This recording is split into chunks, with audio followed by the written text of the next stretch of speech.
We are in the midst of, I think, what pretty much everybody is saying is the craziest election, at least in modern times.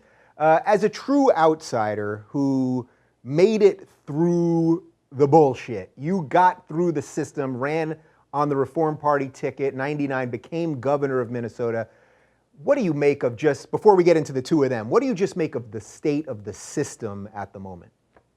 Well, the system is broken, and the system is based upon the concept of bribery, where if you do bribery in the private sector, you go to jail. But in our political system, it's the status quo. You want an audience with a candidate, a Democrat or Republican, you better bring a check with you. Mm-hmm. And you better donate to their campaign, otherwise they're not talking to you. And so it's a system of bribery, and the people who thrive in a system like bribery have to be crooked to begin with. Because if you're comfortable in a bribery system, then obviously you're comfortable breaking laws and bending rules and doing whatever it takes. And so that's really, I think, what's wrong as a whole with our system today. The Democrats and Republicans have turned it into a complete system of bribery. Yeah. When you look back on the fact that you actually won as a third-party candidate in Minnesota, does it almost seem crazy to you now? Because it really seems that at this point we've gone so far backwards now that I don't know that someone could do it anymore. Well, you can do it. It could be done this year if they'd allow Gary Johnson. The key is the debates. Mm-hmm. See, the Dems and Repubs hate each other, but they team up to keep anyone else out of the debate. They sing Kumbaya with each other when it's time to keep Dr. Stein and Governor Johnson out of the debates. They're right in bed together on that baby. But the point is, they don't let anyone else into the game. As Ralph Nader called it, the two-party dictatorship. That's what you have in this country, the two-party dictatorship. And they won't let anyone else in for fear that a third entity like I was in Minnesota will beat them. And then, oh my God, what do they do then? Right. So if they get beat.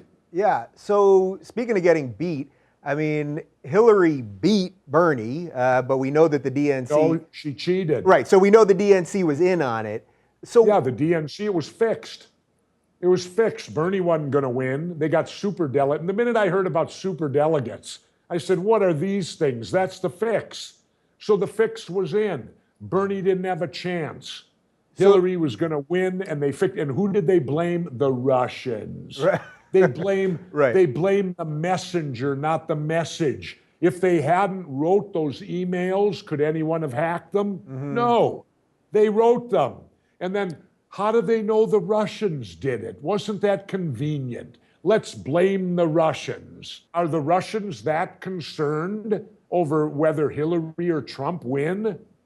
It doesn't matter, because it's the same Democrats and Republicans are going to be running the thing anyway. It sounds like the beginning of a plot of a movie that you should have been in like '87, and then you and Schwarzenegger go in there and clean up shit. Maybe, I don't know. You know, when you look at it from that aspect, it is. It's almost laughable, like a movie script. But, you know, the whole situation is they won't let anyone else in the game for fear the rise of a third party, the third choice. And this is the year it should happen, because Trump and Hillary's negatives are through the ceiling. Yeah. Nobody likes either one of them. So why do they vote for them then? When you have other candidates, why would you vote for people you don't even like? Yeah. So do you think the real missed opportunity here then was that instead of Bernie just acquiescing and sort of being put down by Hillary and the DNC, that he should be the third party guy right now? I get it with Gary Johnson. I did a video a couple weeks ago saying we have to at least support this guy until the debates because we need another voice in there. But do you think Bernie actually missed his moment here? Yeah, and I knew it was going to happen, because last summer Bernie came to Minnesota and I went down there. And I actually went down there thinking I would endorse him. He gave me the complete cold shoulder. Really? Oh, he spoke to me in a hallway for 1 minute. And all I got to ask him was the important question. I said, Senator Sanders, If you fail to defeat Hillary Clinton for the Democratic nomination, will you keep the revolution going by either running as an independent or throw your support to an independent? He looked me right in the eye and said, nope, I will endorse Hillary. Right there, I said, he's a phony. Man. Because he's a Democrat. And for him to now mask himself as an independent is phony. Bernie Sanders is a Democrat because once he said he'd endorse Hillary Clinton no matter what, that made him a Democrat in my book. He wouldn't even go outside. He wouldn't continue the movement. So all those people out there that endorsed and got so behind Bernie Sanders, you got hoodwinked. Yeah, and those people are not excited to vote for Hillary. So let's talk about Hillary for a second. I mean, from everything that you've said here and everything that I know that you believe about money in politics and a corrupt system and politicians that lie and a media that helps them lie, it strikes me that Hillary is the pinnacle of that. Absolutely. So is she, I mean, do you view her as actually a real threat to the underpinnings of what democracy is supposed to be? Yeah, because it's all fixed. It proved with the emails that the whole democratic process was fixed, that they handpicked her, and it didn't matter what went on. She was going to be the nomination. Yeah, and she, you know, she takes $500,000 to do a speech for Wall Street. That's not buying her. Right. She can sit and say that she's not influenced. That insults my intelligence. Right. It truly does. I'm pretty sure. And the fact that here's the most important thing to me. The most important vote Hillary Clinton ever took as a senator, she admits she blew it. She voted for the Iraq War, and now she says it was a mistake. So sending our kids to war, the most important vote you could possibly take as a politician, Hillary got it wrong and admits to it now. So we're going to put her thumb on the button? Yeah. And by the way, whatever you think of Benghazi specifically, she was Secretary of State for what we've done in Libya, and now all hell has broken loose over there too. So there's a series of bad decisions. I'm curious, do you give any of the people that voted for Iraq, do you give any of them a little bit of a leash because of the way we now know that the information, that the intelligence community told them things that weren't true? You know, Colin Powell with the rods. You don't buy any of that? I was doing a right-wing radio talk show host once when I was governor, and the subject came up, and this guy said, it's a difficult decision. The hardest decision you could make as an elected official to go to war. I looked at him and said, you're wrong, it's an easy decision. And he jumped all over me. How can you say it's an easy decision to go to war? When he was done, I told him why, and I'll tell you why. Going to war is an easy decision. Here's why. A war is justified if you're willing to send your kids to fight it. If you ain't willing to send your kids, how do you send someone else's? And I can unequivocally tell you, I would not have sent my kids to Iraq. Yeah. And that's as simple as it gets. It's justified if you're willing to send your children to fight it. Yeah. And if you're not willing to do that, how do you send someone else's kids to do it? Sure. And we always have money to do it, even though we somehow don't have money to fix our infrastructure and our roads and all that. So, all right, let's put Hillary aside now, and let's move to Trump. I'm going to partly put some words in your mouth to preface this. I have a feeling that you kind of like Trump.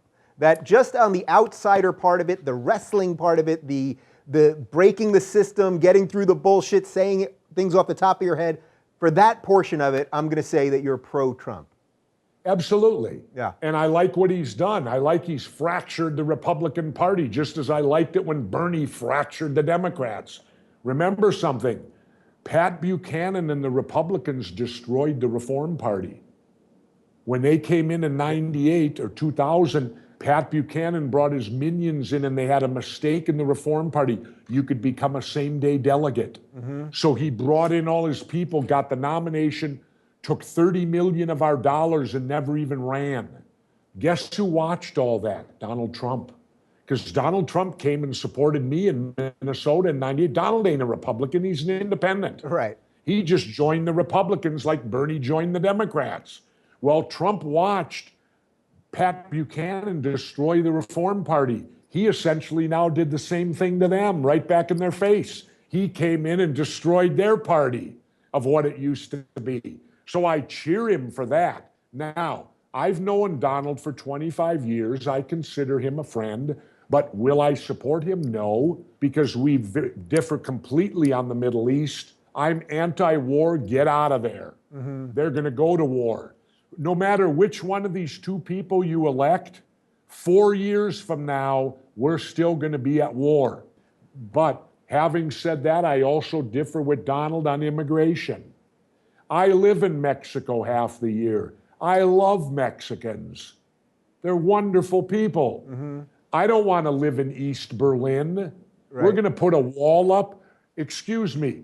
Ronald Reagan is the icon of the modern day Republican, right? He's supposed to be. Well, I don't think Ronald Reagan could even be a Republican today. But that aside, it seems to me his iconic quote was, "Mr. Gorbachev, tear down this wall." What is he thinking today, knowing the United States is possibly going to build a wall and that we're going to become East Berlin? So putting the wall aside. Here's your trade-off. Here's your trade-off. If we're going to, then we should take down the Statue of Liberty. There you go. Because the Statue of Liberty says, send us your poor, send us your downtrodden and all that.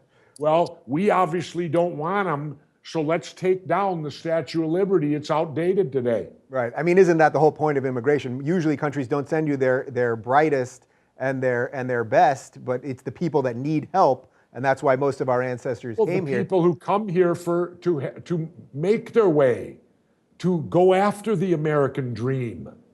You can come here as an immigrant and end up a millionaire. The opportunity's there. Yeah. So I'm with you on all of that, and I've said many times, I don't know if the wall is sensible or financially sound or any of that stuff.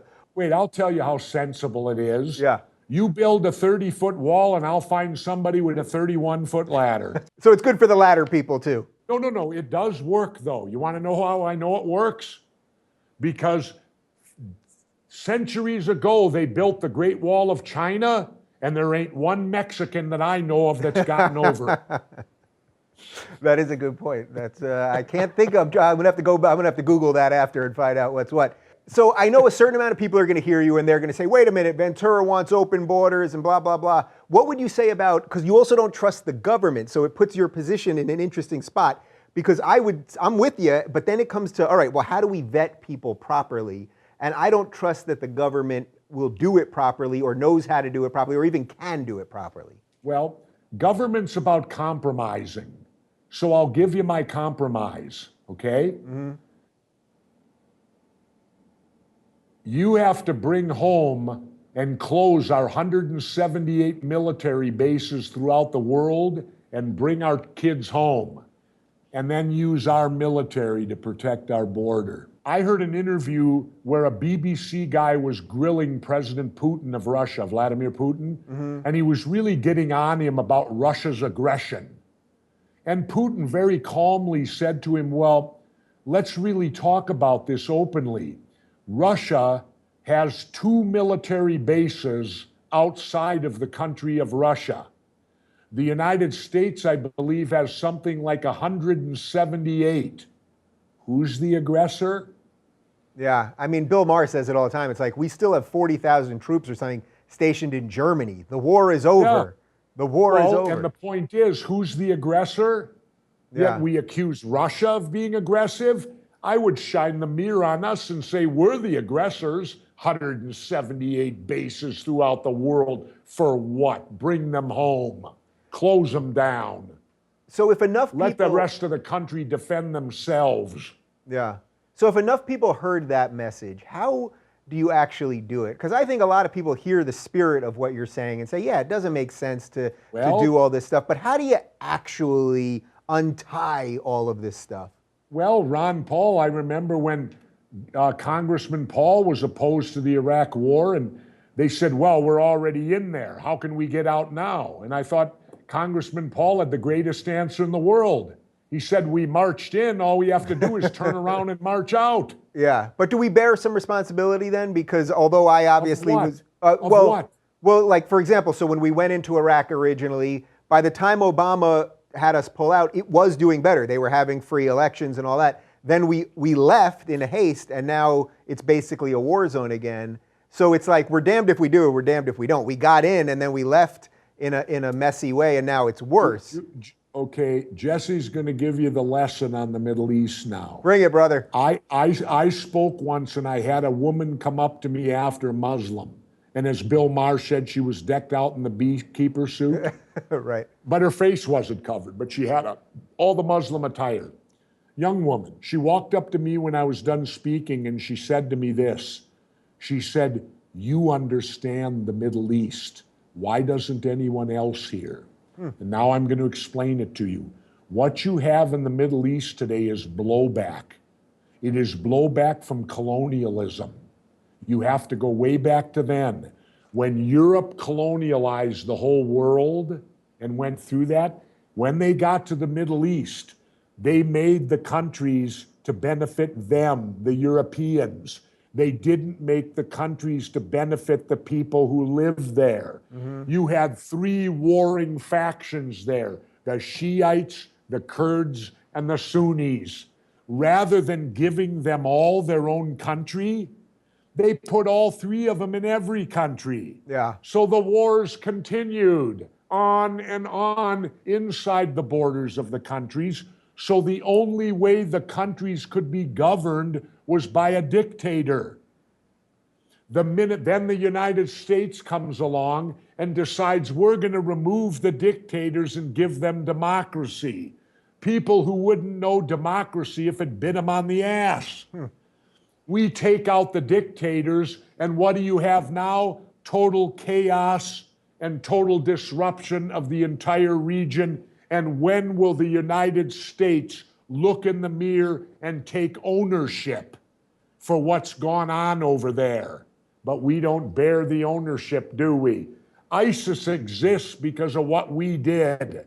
We went into Iraq, and you got Bush and Cheney, who never went to war, running the op, right?